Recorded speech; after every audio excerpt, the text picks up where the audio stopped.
2024년 6월 12일 드디어 인사이드2가 개봉되었습니다. 1편과 마찬가지로 2편 또한 많은 상징들이 숨어 있어요. 감독과 자문의 인터뷰를 통해서 3편의 떡밥 또한 생각해 볼 수 있고요. 근데 이런 걸 모르면 영화를 반만 이해한 거라 볼 수 있잖아요. 그래서 심리학 영화인 인사이드 아웃2의 숨은 설정, 도중에 삭제된 캐릭터와 3편에 관한 이야기, 영화가 주고자 하는 메시지에 대해서 심리학적인 관점에서 설명드릴게요. 다 보고 나시면 영화의 감동이 배가 될 겁니다.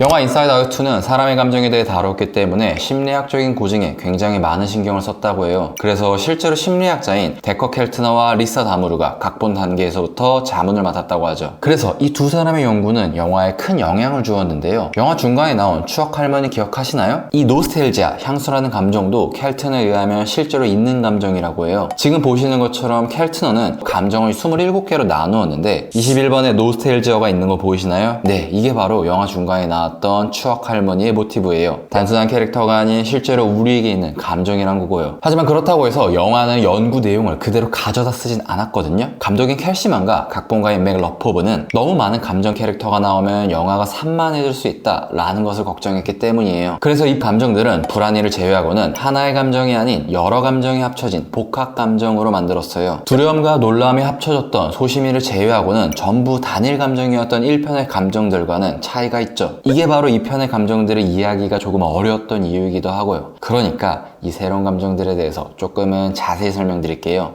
대장격인 불안이는 영화 주제와 관련이 있기 때문에 마지막에 다루겠습니다. 먼저 불업이는 선망, 갈망이 섞인 복합 감정이에요. 영어 이름이 envy인데 7대 죄악에 해당하는 시기, 질투와는 좀 거리가 멀죠. 이 envy라는 감정은 남과 비교를 하는 청소년기부터 겪는 감정인데 이 감정이 워낙 부정적으로 느껴질 수 있기 때문에 캐릭터의 방향을 틀어버린 것 같아요. 다른 감정들에 비해서 유독 귀여운 캐릭터로 만든 이유도 너무나 부정적인 감정이라서 그럴 수도 있고요. 그리고 사실 불업이는 1편부터 논의가 되었던 캐릭터예요. 생긴 것도 지금과는 거리가 멀고 대놓고 부정적인 감정이었죠. 그리고 2편에서도 원래는 시기와 질투의 쌍둥이 컨셉으로 제작될 예정이었다고 해요. 시기와 질투는 둘 다 내가 갖지 못한 것을 상대가 가졌을 때 느끼는 감정인데, 시기는 상황 자체에 대해서 부러움을 느끼는 것인 반면에 질투는 상대를 향해서 적개심을 드러내는 것으로서 엄밀히 말하면 구분되는 감정이지만 비슷하기 때문에 쌍둥이로 하기에도 딱 좋았죠. 그래서 캐릭터 구상 단계에서 서로의 모자를 부러워서 가지고 싶어 하기도 하면서 기쁨이가 계속 누가 시기고 누가 질투야 라고 물어보는 컨셉이었다고 해요. 하지만 이러면 감정이 부정적으로 비춰지고 캐릭터가 많아지는 걸 우려해서 결국엔 기각되었다고 합니다. 또 불업이는 조그만하잖아요. 거의 당황이의 코만한데요. 이 또한 심리학적으로 말이 되는데 연구에 의하면 envy는 하나의 감정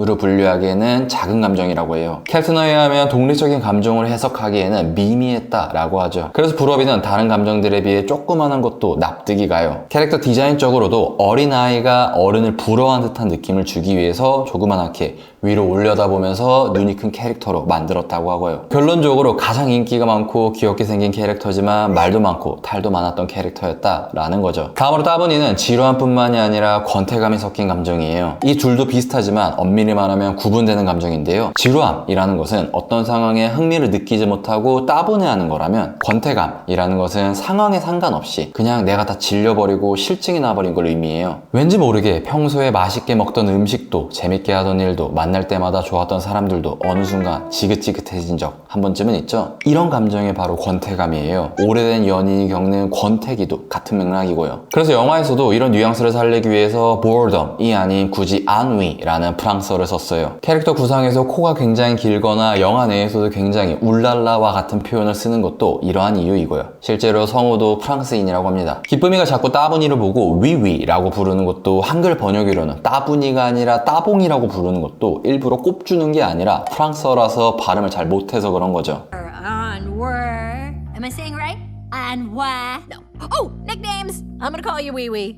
No. 그리고 인터뷰에 의하면 따분이는 감정은 아니지만 비꼼의 요소도 포함하고 있다고 해요. 기쁨이 구려 라고 말하면서 기쁨이한테 꼽을 주거나 추억 할머니한테 우리 30초 전에 왔거든요 라고 말하는 등 냉소적인 태도가 있는데요. 이는 10대만이 가지고 있는 특유의 행동을 보여주려고 했다고 해요. 핸드폰을 엄청 중시하는 것도 그러한 특징을 나타내는 거고요. 그리고 따분이가 만들어낸 대표적인 걸작은 영화 중간에 비아냥의 협곡으로 표현되는데요. 이건 긴 얘기이기 때문에 좀 이따가 설명드릴게요. 마지막으로 당황이는 당황함 플러스 창피함 창피함인데요. 우선 인간에게 있어 당황함이라는 것은 조금 특별한 감정이라고 해요. 예상치 못한 것에 반응하는 놀라움과는 구분되게 당황함이라는 것은 친사회적인 감정이라고 하죠. 실제로 연구에서도 더 당황할수록 더 이타적이면서 더 협조적인 성격이라고 해요. 그래서 영화에서 당황이가 뜬금없이 슬픔이를 도와주는 것도 심리학적으로는 영구적으로는 말이 된다라는 거죠. 하지만 당황이는 생긴 것 자체는 당황에 가깝지만 영화에서 라일리에게 작동하는 방식은 창피함에 가까워요. 당황이가 컨트롤 패드를 건드릴 때마다 라일리의 볼이 계속해서 빨개지잖아요. 타인에게 자신이 이상한 사람으로 평가받는 것 같다 라는 창피함을 느끼게 되죠. 예상치 못한 것에 어리둥절하고 당혹스러워하는 당황함과는 조금 구분이 되는데요. 그리고 당황이가 이렇게 약간은 애매한 캐릭터인 이유는 사실은 숨겨진 비밀이 있기 때문이에요. 바로 제작 중간에 사라져버린 하나의 비운의 캐릭터 때문이죠. 사실 영화에는 하나의 잊혀진 감정이 있어요. 바로 shame, 수치심이죠. 창피함이라고도 표현할 수 있겠지만 뉘앙스를 살리기 위해서 이번에는 수치심이라고 말씀드릴게요. 제작진이 이 편에 어떤 걸 추가하는 게 좋을까요? 라고 자문을 물었을 때 켈트너는 수치심을 넣자고 강력하게 말했다고 해요. 수치심이라는 것은 숨어버리거나 사라지려는 욕구로 난 이쁘지 않고 공부도 못하는 머저리야, 내 인생은 끝나버렸고 더 이상 가망이 없어 와 같이 자기 부정, 자기 혐오와 같이 스스로를 부정적으로 평가하는 감정이고 경쟁이 심화되는 청소년기부터 본격적으로 겪게 된다고 해요. 그래서 수치심은 캐릭터 구상까지 완료를 하였고 이목 컨셉을 차용한 어두운 느낌의 캐릭터가 만들어졌다고 하죠. 하지만 감독이었던 캘시만은 이 캐릭터를 영화에 넣으려고 할수록 계속해서 문제가 생겼다고 해요. 이유는 수치심이라는 개념 자체가 스스로를 부정적으로 평가해야만 하기 때문에 다른 감정들과 달리 라일리를 사랑하지 않을 수밖에 없는데, 그렇게 되면 모든 감정은 우리에게 도움을 준다 라는 1편과 2편의 주제와 정면으로 배치가 돼요. 영화 전체의 통일성 자체를 해치게 되는 거죠. 그래서 고심 끝에 이건 다음에 넣는 게 더 낫겠다 라고 말했다고 해요. 그래서 이런 창피함, 수치심의 요소는 일부 당황이가 가져가게 되었고, 라일리가 경기 중에 반칙을 해서 경고를 먹거나 첫인상이 좋지 않아서 선배들로부터 뒷담을 당하는 순간 같은 걸로 영화에선 표현되었죠. 그리고 최종적으로 수치심은 하나의 감정 형태가 아닌 마지막에 라일리가 나는 충분하지 않아 라고 말하면서 겪는 사건 자체의 형태로 바뀌었고요. 근데 이게 또 심리학적으로도 말이 되는 게, 수치심이라는 것은 애초에 감정으로 분류되는 것은 아니라고 해요. 사랑과 같은 일종의 개념이기 때문에 고증적으로도 오류는 없다라는 거죠. 그리고 여기서 중요한 게 있는데요. 이 편에서 이 수치심을 뺀 것은 후속작인 3편을 위해서일 수도 있어요. 왜냐하면 심리학 연구에서 수치와 함께 연구되는 개념이 있거든요. 바로 러브, 사랑이에요. 얼핏 보면 둘은 달라 보이지만 사실은 공통점이 있는데요. 바로 둘 다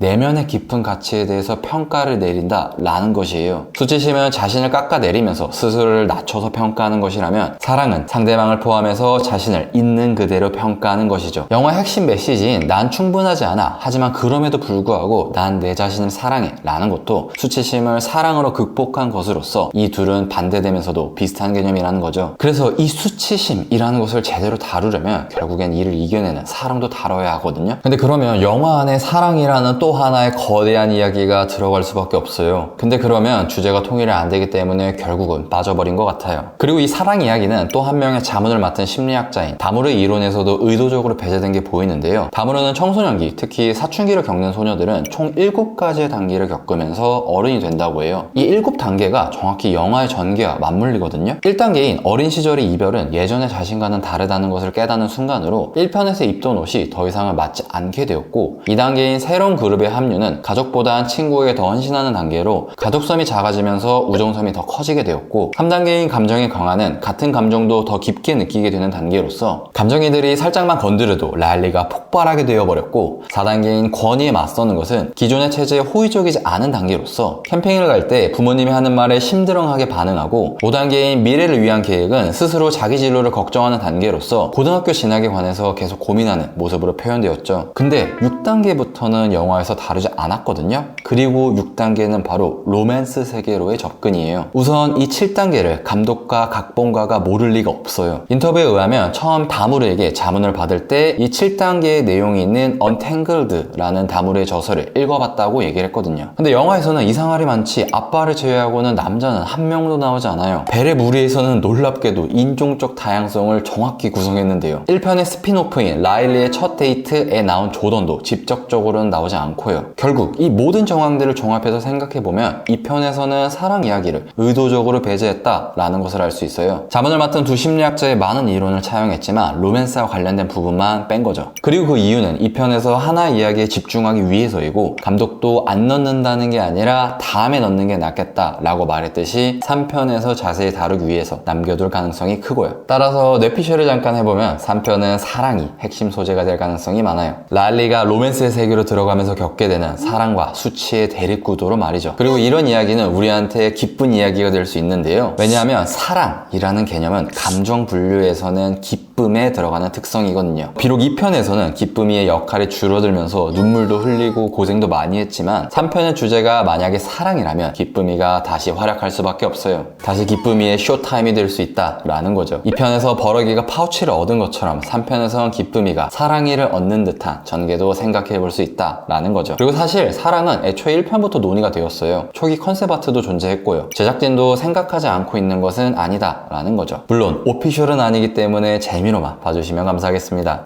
그리고 애초에 인사이드 아웃 2의 후속작은 이미 완성되었다고 해요. 1편이 나온 이후에 라일리의 첫사랑 이야기와 같은 스피노프가 이미 제작이 되었다고 하죠. 그리고 내년 봄에 나오는 2편의 스피노프에서는 1편에 나왔던 꿈 제작소를 통해서 꿈에 대해서 중심적으로 다룬다라고 합니다.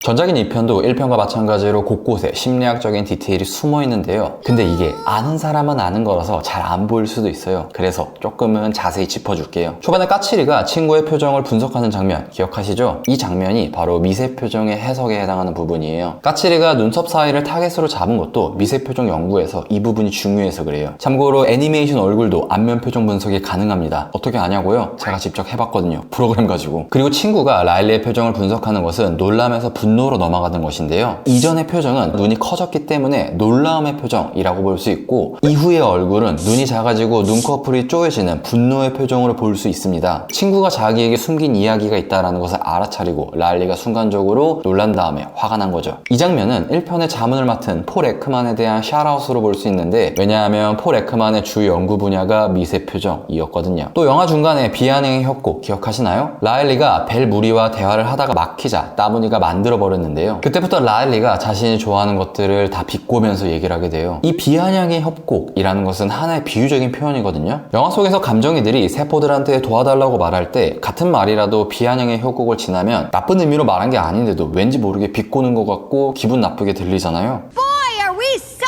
lucky we ran into you guys! Boy, are we so lucky we ran into you guys. Please! We really need your help! We really need your help! What's their problem? Guys, you just gotta turn on the charm. Hey! I bet you're the best crane crew in the world! Wow, those guys are jerks.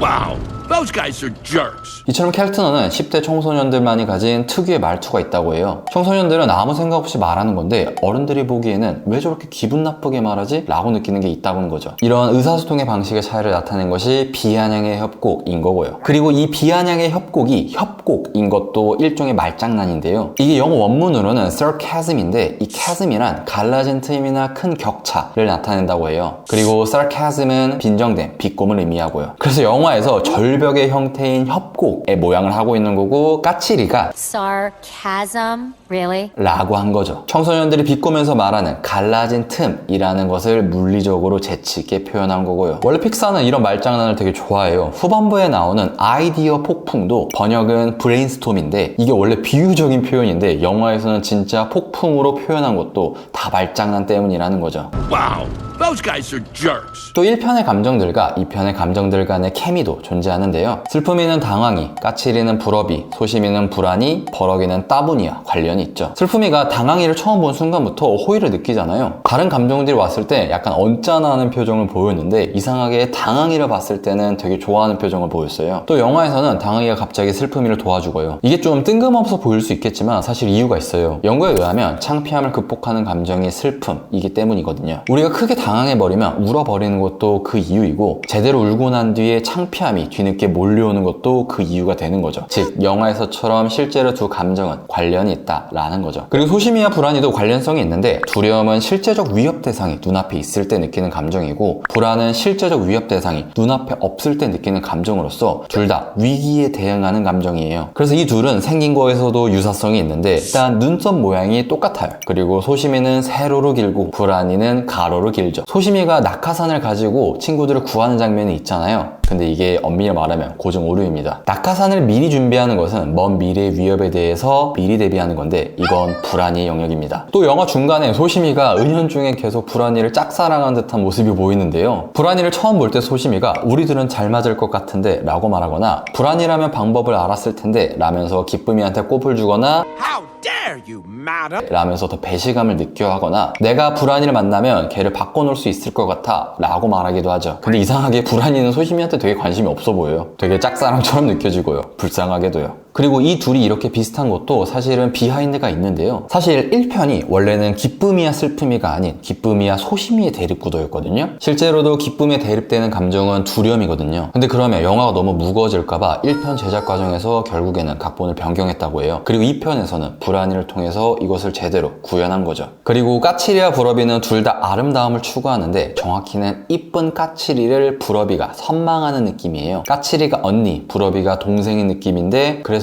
둘만 양볼의 홍조가 눈에 띄게 캐릭터가 디자인되었죠. 마지막으로 버럭이와 따분이는 공격성이라는 것이 유사성이 있어요. 하지만 버럭이는 직접적인 공격성을 드러내는 것이라면 따분이는 수동적인 형태로 공격성을 드러내는 것이죠. 그래서 결론적으로는 기쁨이만 왕따입니다. 빙봉도 떠나가고 혼자만 남게 된 거죠. 또한 억압된 감정들이 있는 방에 딥다크 시크릿이라는 것이 있는데요. 쿠키 영상을 본 분들은 아시겠지만, 알고 보니까 라일리가 할머니의 러그를 태워먹고 숨겼던 사실이었죠. 캐릭터가 러그를 둘러싸고 있는 것도 같은 이유이고요. 이뿐만 아니라 영화 안에는 굉장히 많은 이스터에그들이 숨어 있는데요. 처음 장면에서 라일리가 하키를 할 때 버럭이가 조종하는데, 실제로 공격성이라는 것은 운동의 경기력의 성과에 도움이 된다고 해요. 그리고 1편에서 버럭이를 화나게 했던 트리플 덴트검은 이번에도 어김없이 나오는데, 비자발적 활성화라고 실제로 있는 현상입니다. 영어로는 이어웜, 우리나라로는 수능 금지곡으로 불리죠. 기쁨이가 토스트에 잼 발라버릴이라고 말하면서 난리를 칠 때, 까칠이와 소심이는 기쁨이가 욕하는 것 때문에 놀랐는데 버럭이는 깨알같이 좋아합니다. 상상의 나라에 갔을 때 랜스 슬래시 블레이드의 얼굴이 포함된 4개의 조각상이 있는데요. 이는 미국의 위대한 대통령의 얼굴을 새긴 러시머 산을 오마주한 것인데, 랜스의 존재감이 워낙 셌기 때문에 이 부분을 놓쳤던 분들이 많을 텐데, 자세히 보시면 1편 스피노프에 나왔던 조던의 얼굴도 있습니다. 저도 영화를 2번 봤을 때 알았어요. 알고 보니까 라일리는 조던한테 관심이 있는 거였을지도 모르고요. 이것도 3편이 나와봐야 알겠네요. 그리고 감정이들의 침실이 나오는 장면이 있는데요. 이때 기쁨이의 침실을 자세히 보면 빙봉의 인형도 있어요. 기쁨이는 빙봉을 잊지 않았다라는 거죠. 마지막으로 영화 끝난 뒤 올라가는 크레딧도 숨겨진 말들이 있는데요. 1편에도 있었고 2편에도 존재합니다. 그리고 1편의 크레딧은 우리 아이들에게 이 영화를 바칩니다. 언제까지나 지금의 모습이면 좋겠구나 라는 것이었고요. 2편의 크레딧은 이 영화를 우리 아이들에게 바칩니다. 우린 너희를 있는 그대로 사랑해 였다고 합니다. 이 두 말을 합치면 언제까지나 지금의 모습이고 있는 그대로 사랑한다 라는 말인 거죠.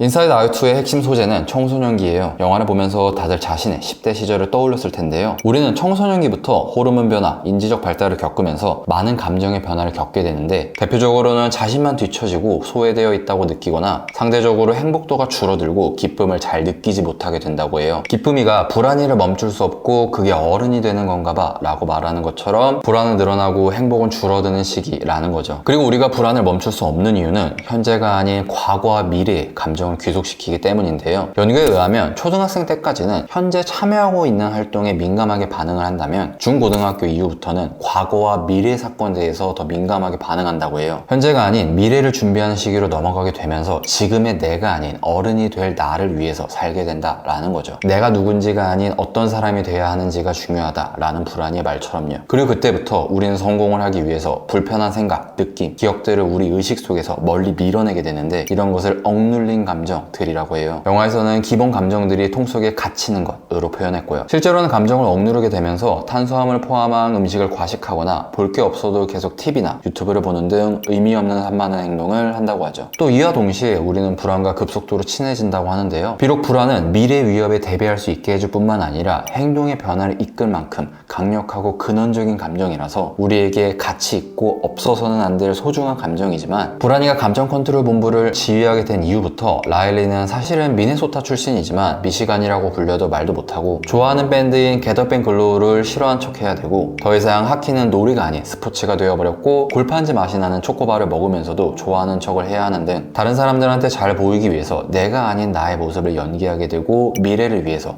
현재를 희생하게 되는 삶을 살게 되죠. 영화를 보면서 브라니에게 크게 감정이입을 하면서 본 사람들도 라일리가 진심으로 행복해지길 바랬지만 파국적인 결과를 맞이해버린 것처럼 미래에 행복하기 위해서 노력했지만 원치 않은 결과를 맞이한 자신의 모습을 마주했기 때문일 수도 있죠. 그리고 영화의 자문을 맡은 다모리에 의하면 이 불안이라는 것은 체계적인 시스템을 가진 감정이기 때문에 단계적으로 진행이 된다고 해요. 다른 감정들과 달리 불안이는 되게 프로페셔널 하잖아요. 모르는 기능도 알고 있고 막 데이터 같은 것도 수집하잖아요. 실제로도 그렇다라는 거죠. 어쨌든 이 불안의 단계를 간단히 말씀드리면 1단계 신체적 반응으로서 심장박동이 빨라지고 호흡이 얕아지는 단계, 2단계 의식적으로 내가 불안을 느낀다는 것을 알아차리는 단계, 3단계 파국적인 생각을 멈출 수 없게 되어서 위험을 과대평가하고 우리 능력을 과소평가하는 단계. 그리고 우리가 느끼는 불안이라는 것은 건강한 불안과 건강하지 않은 불안이 있는데 이때 건강하지 않은 불안이란 실제로는 아무런 위협도 되지 않는데 걱정을 하거나 일어난 사건에 비해서 지나치게 크게 반응을 하게 되는 것으로서 불안에 휘둘리게 되면서 걱정이 비극이 되어버리는 순간이라고 하죠. 영화 후반부에 불안이가 폭풍을 만들어버리면서 라일리가 힘들어하는 장면도 불안으로 인해서 발현된 공황 발작을 시각적인 형태로 표현한 것이라고 해요. 그러면 이 불안을 해결하려면 어떻게 해야 될까요? 네, 마찬가지로 영화의 결말에 답이 있어요. 영화에 나왔던 자 기억하시나요? 기억 구슬이 쌓여서 신념의 줄기를 이루어서 자아고리를 형성하는 것처럼 우리는 기억이 쌓여서 신념을 형성하여 자아가 완성되죠. 그리고 영화에서는 총 3개의 자아가 나오거든요. 하나는 처음에 기쁨이가 좋은 기억만 담아서 만든 자아, 하나는 불안이가 더 행복한 미래를 위해서 만든 자아, 그리고 나머지 하나는 모든 기억이 쏟아져서 만들어져 버린 자아이죠. 그리고 라일리를 공황 발작으로부터 지켜준 것은 감정에 해당하는 기쁨이가 만든 자아도 불안이가 만든 자아도 아닌 마지막에 라일리가 스스로 만들어낸 자아였어요. 즉 감정에 의해 조종당한 것이 아닌 스스로 만들어낸 자아야말로 우리가 힘든 순간을 이겨낼 수 있게 해준다라는 거죠. 그리고 감정에 휘둘리지 않고 모든 기억을 라일리가 받아들이는 순간부터 친구에게 상처를 준 과거나 고등학교 입학이라는 미래에 얽매이지 않고 부족한 나도, 이기적인 나도, 착한 나도 받아들이면서 손으로 느껴지는 감각, 하키퍽이 굴러가는 소리, 따스하게 비추는 햇살과 같은 지금 느끼고 있는 현재에 온전히 집중할 수 있게 되었고 감정인 기쁨이가 라일리를 조종하는 게 아니라 라일리가 기쁨이를 스스로 부르고 원하게 되었죠. 결론적으로 1편과 2편을 연결해서 보면 영화의 메시지는 이거예요. 기쁨이든 슬픔이든 불안이든 상관없이 감정은 우리에게 도움을 주는 존재인데 이 감정에 조종당하면서 휘둘리기만 해서는 스스로를 지켜낼 수 없다. 그리고 이를 극복하기 위해선 감정을 억누르기만 하는 것도 아닌 감정을 분출하는 것도 아닌 모든 감정과 모든 기억을 있는 그대로 받아들여야 한다. 그리고 이를 통해서 형성된 신념이 우리의 자아를 이루는 것이